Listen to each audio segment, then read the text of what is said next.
prioritetah na področju zdravstva, ker so investicije izjemno aktualne.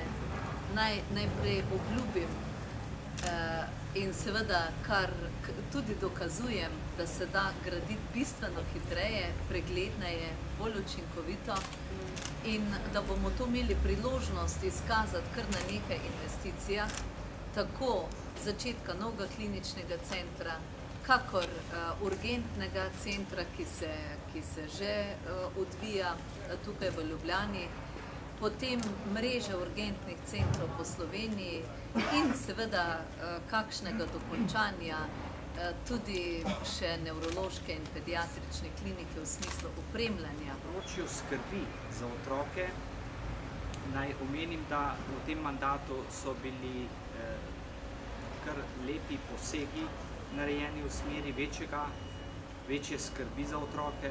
Naj omenim samo, da se je otroški dodatek poleg usklajevanja z rastjo cen življenjskih potrebščin v januarju letos povečal še za 8,5%.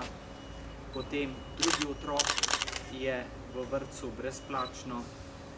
Matere imajo z 2 otrokoma možnost skrajšanega delovnega časa do 3. leta starosti starejšega otroka.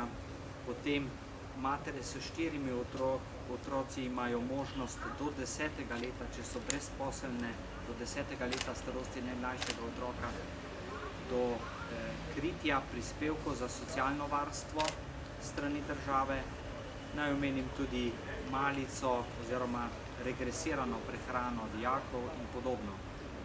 Otroci so namreč predmet posebnega nacionalnega interesa, zaradi tega razmišljamo oziroma bomo šli pri politiki otroškega dodatka v smeri univerzalnega otroškega dodatka, torej v smeri, da bodo vsi otroci deležni otroškega dodatka, ne glede na socialni položaj staršev in ne glede na kakšen način starši zagotavljajo varstvo svojim otrokom. Enkrat smo za temi rešitvami, ki so bile uvedene ob začetku mandata te vlade, uspeli ohraniti stabilen pokojninski sistem.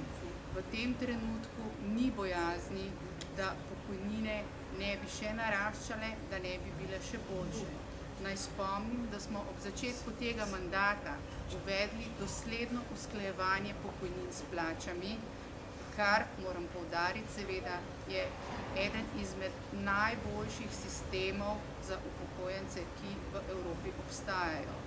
Nikjer drugje namreč takšnega načina usklajevanja ne poznajo.